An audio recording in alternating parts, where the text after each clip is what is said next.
Assalamu alaikum warahmatullahi ta'ala wa barakatuhu. Barkanmu da wannan lokaci da fatan kowa yana cikin ƙoshin lafiya. An kwana biyu ba a ce kuma ba a yi wani update ba.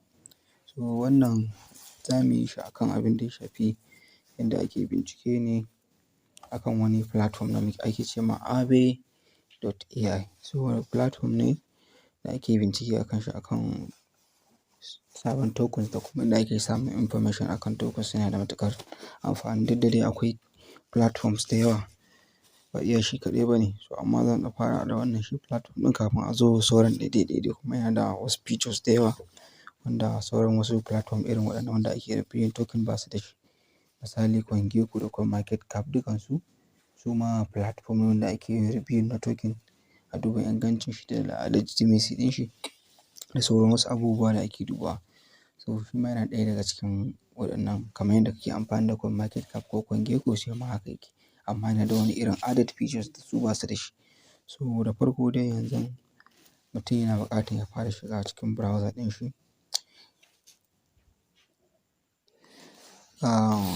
Kana amfani da Chrome ne ko Opera ko wani irin browser ce wanda ake buƙata mutum shi ne ya fara shiganta. Yanzu tunda ina amfani da Chrome ne ni directly Chrome zan buɗe. To sai mutum ya buɗe browser ɗinsa. Idan mutum ya buɗe browser ɗin shi haka,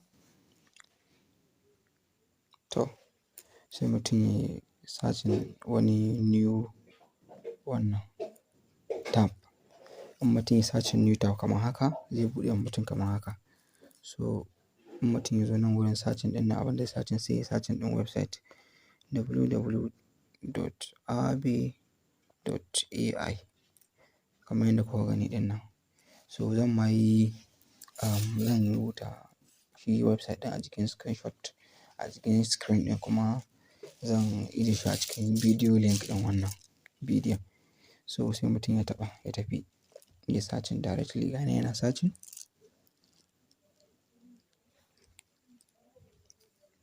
So directly ga nan zai buɗe ya kama mutum interface kamar haka. Yana da features da yawa, yana da bayanai da yawa da yake ɗauka. Idan ya kama mutum haka shine interface ɗin da yake kawowa na farko. Na farko nan wurin da aka sa address ɗin nan ake searching ɗin sunan kowane address ɗin da kake so ka yi searching. Ka yi searching ka yi bincike akan token. A nan ake duba shi. Za ka iya sa sunan token ko kuma za ka iya sa contract address ɗin token. Sannan zai kawo ma shi bayanai da akan token ɗin. Nan shine abin da ya shafi token ɗin da suke tashi ko suke irin performance suke trending haka. Token ɗin da ake yawan bibiyar su ko ake siyan su. To nan mutum zai gan su a ƙasa. Nan inda aka sa new idan mutum ya taɓa new ɗin zai ba shi option akan token ɗin da aka ƙirƙira ba tare da ɓata lokaci ba tare da wanda ba su daɗe ba dai new wanda suka fito sababbi haka wanda ba su daɗe ba. Sannan kuma abin da ya shafi gainers ɗin nan yana nuna wa mutum token ɗin da suke fi kowanne tashi a su waɗannan platform ɗin a kowane irin chain. Nan kuma losers waɗanda suka fi kowanne sauka wanda shi wannan platform ɗin yake kawowa. Na NFT yana nuna ɓangaren akan abin da ya shafi NFT kenan. Yanzu misali bari mu tafi abin da ya shafi gainers. So kun ga gainers so waɗannan token ɗin da suka shafi gainers kenan wanda suka samu gainers kenan ga su nan kun gani. Ga nan wannan token ɗin ga nan ya yi tashi kusan plus 143%. Ga nan na ƙasa na biyun shi wannan ya tashi plus 114. So haka za ku ta ganin su wanda suke tashi. Nan ɓarayin kuma muka taɓa nan losers ɗin nan zai nuna mana token ɗin da suke sauka. So ga su nan kun gani waɗannan su ne wanda suka sassauka waɗanda ake ta dumping ɗinsu. So a nan mutum zai iya duba token ɗin da yake trending yake tashi sai mutum ya duba chart ɗin shi kuma ya ga yanayin token ɗin yanayin kyan shi sai ya shiga. In yana duba token ɗin da suka fara tashi ne sai ya shiga tashi da shi. Nan kuma losers kan mutum ya faɗa ma ga token ɗin da ya san ya gan shi a nan ya san an yi dumping ɗin shi ko kuma dai still token ne an yi dumping ɗin shi amma akwai possibility yana da kyau zai iya tashi. Mutum zai iya ganin sa a nan ya shiga. Amma akwai abubuwan da ake duddubawa kafin a shiga irin wannan tokens ɗin. Ba directly mutum da ya zo nan kawai zai je ya shiga bane. Akwai bincike da dama da zai yi kafin ya shiga ya sa kuɗin shi akan kowane irin token.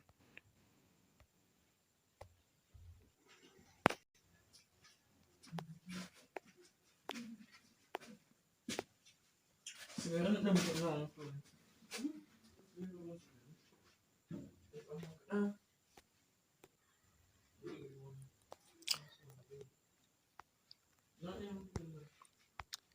ɓarayin abin da ya shafi check, nan za ka shiga ka duba yanayin kyan token da rashin kyansa. Nan kuma me abin da ya shafi bayananka da ke cikin wannan platform ɗin zai dinga nuna mana abin da ya shafi address ɗinka. In kai pasting ɗin shi akwai inda zai nuna ma token ɗin da kake riƙe da shi da kuɗin da kake riƙe da shi duk yana nunawa. So a nan in kun lura nan kowane token kun ga wannan ga shi nan sunan token ɗin ga shi nan AVE.AI amma ga logo ɗin shi kuma ga logon Ethereum, ma'ana yana ɓangaren Ethereum blockchain kenan. Wannan kuma da kuka gan shi alamun BSC yana ɓangaren abin da ya shafi BSC network kenan. So haka kowanne suke za ku ga suna da network ɗinsu. Ga shi nan wannan misali kun ga suna kan Arbitrum ne wannan da waɗannan logo ɗin Arbitrum. To nan mutum da ya gane wannan token ɗin a wani blockchain yake sai mutum ya yi tunanin siyansa. Duk da dai na san mafi yawancin token da muka sani mun fi sanin wanda suke kan BSC da kuma Ethereum. So abin da mutum zai duba a nan, sannan nan abin da ya shafi nan ɓarayin abin da ya shafi nan wurin gabaki ɗaya abin da ya shafi chain ɗin ne da mutum yake so ya bincike a kan token ko a kawo mai kan token nan wurin gabaki ɗaya duk chain ne. Ga Ethereum chain, ga BSC chain, ga Bitcoin chain, ga Polygon chain, ga Arbitrum chain, ga irin su Kava da Optimism da Sui da Phantom da Co. Duk mun san ko ai ga Co nan ma shi ma nan. So ga su nan ga su Harmony One, ga OP Optimism, ga Kava duk ga su nan da yawa. So waɗannan su ne chain ɗin da in an ɗaura token a kai mutum zai iya zuwa bincike a kai. So the next thing shi ne mutum idan an baka mutum token an ce ana so a yi bincike a kan shi. Wannan token ɗin yana da kyau ko bai da kyau ko wani sabon shitcoin. So abin da mutum ya kamata ya yi copy contract address ɗin sai ya zo daidai wurin search ɗin nan sai ya paste ɗin contract address ɗin. Yanzu misali zan paste ɗin wani contract address ne kai ma an baka sai kai paste ɗin shi. To misali ga wannan contract address ɗin da na gano ina so in bincike a kan token sai na paste ɗin shi wani sabon token ne maybe nake so in bincike a kan shi. To ina searching haka zai nuna mun kun gani sunan shi PPC. Wannan shi ne sunan token ɗin ko sai in taɓa token ɗin. To da na taɓa token ɗin zai kawo ni haka wannan interface ɗin. So nan daga nan zai nuna mun chart ɗin shi, tashin shi da saukan shi da zai nuna mun nan ga time frame ɗin da token ɗin yake so ya representing candles ɗin kowane candle. In na mai da shi kun ga yana kan 1 day ne, in na mai da shi 1 hour candles ɗin za su ƙaru. Kowane candle yana representing 1 hour kenan a nan. Wannan abin da yake nunawa kenan. To sannan kuma token ɗin abu na biyu token ɗin yana nuna mun cewa nan zan ga adadin holders ɗin da suke riƙe da wannan token ɗin mutane nawa ne tunda bincike nake a gashi nan kuma zan ga market cap ɗin shi. Market cap ɗin shi nawa ne, ta nan zan iya gane riban da in ya tashi zan iya samu. Misali yanda yake wannan 88 market cap to idan ya ninka kanshi ya kai irin 160 something market cap na san kuɗina ya ninku. Idan ya kai 1 million market cap kuɗina ya mun kusan 10x kenan, more than 10x ma. So ta nan ake iya gane ɗan wasu abin da ya shafi token ɗin. Nan kuma abin da ya shafi ɓangaren volume hada-hadan da ake da shi na token ɗin siya da siyarwa ga shi nan $48,000. So nan kuma ga shi nan BNB ɗin da ke cikin pool ɗin da aka creating token ɗin ma'ana liquidity ɗin ke ciki.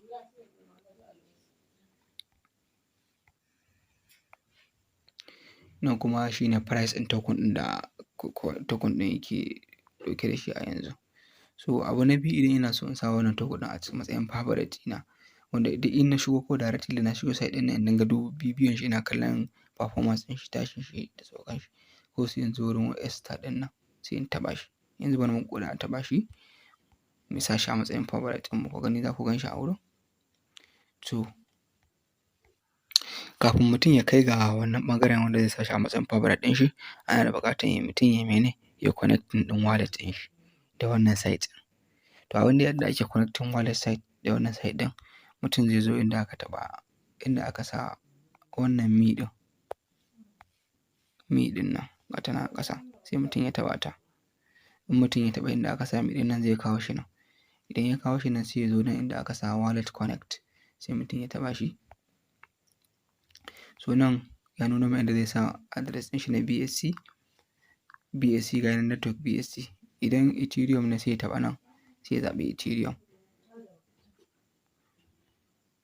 Yawwa sai mutum ya zaɓi Ethereum. Kowane irin chain ne mutum zai zaɓa a nan. In mutum ya zaɓa sai ya ɗauko wallet address ɗin na wannan chain ɗin. Misali tunda mu za mu yi akan BSC ne tunda shi ya fi mana sauƙi sai mu taɓa BSC. To sai mu je mu ɗauko wallet address ɗinmu na mene? Na smart chain na cikin Trust wallet ɗinmu.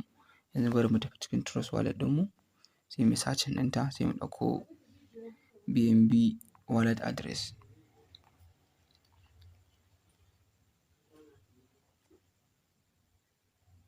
So ga ta nan wannan ita ne wallet address ɗinmu na cikin Trust wallet ɗinmu da muke so mu sa mu dinga bibiyan host token. Ko sai mu yi copy, da mun yi copy sai mu zo mu yi pasting ɗin shi a nan, sai mu yi pasting ɗin shi. So da mun yi pasting ɗin shi sai mu danna connect. Confirm ɗin nan shi kenan zai mana connecting. So ga shi ya connecting in kun lura, nan shi ne wallet address ɗina, ya min connecting. In na taɓa balance ɗina zai nuna mun abin da nake da shi na token ɗina. Kun gani? Ina da BNB na wannan token ɗin, ga nan ya nuna cikin wallet ɗina. To duk abin da nake da shi a wallet ɗin token ɗin da mutum yake da shi, in dai suna kan under BNB smart chain ne, to mutum zai gan shi a nan BNB network, duk zai gan shi a nan da balance ɗin shi da komai. So yanzu tunda mun yi wannan, the next thing abin da za mu yi, bari mu koma kan market ɗinmu. Mu kuma ci gaba da bincike akan wannan token ɗin. To, afuwan. So, ga nan mun zo nan kan wannan token ɗin da muke bincike akan shi ɗazu. Bari mu refresh ya ƙara dawo mana da chart ɗin. So kamar yadda na faɗi na ce wannan token ɗin token ne wanda nake so in siye shi ko nake bibiyansa, nake so to ya za a yi in sa shi a matsayin favorite ina wanda ko da yaushe da na zo ba sai na tsaya ina pasting ɗin contract address ɗin ba, sannan in nemi token ɗin wanda direct da na shigo wannan site ɗin kawai zan shiga in duba in ga performance ɗin shi. Ya yanayin market cap ɗin shi yana tafiya ko raguwa yake. Holders ɗin shi suna ƙaruwa ne ko suna raguwa. Ya yanayin volume ɗin shi yana ƙaruwa ne ko yana sauka. Ya yanayin BNB full ɗin sauka suke ko raguwa suke. Ta nan zan iya gane wannan token ɗin. Bacin na gama sauran bincike na. So sai yanzu in taɓa wannan start ɗin. To ga nan zai ce min confirming ko sai in sa confirm.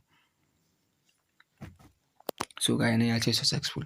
To yanzu abin da za mu yi, in muna so da mun shigo platform ɗin nan kamar haka. To muna so token ɗin da muka yi bincike a ƙasa muna so directly ko shi muke so mu zo mu gani.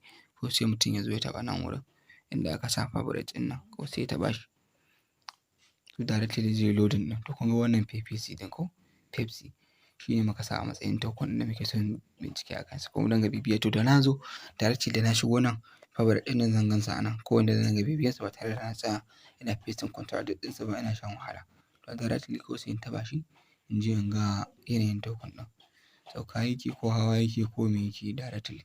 So the next thing abin da zan yi tunda bincike nake so in yi akan token ɗin. Nan wurin sai in zo ƙasa.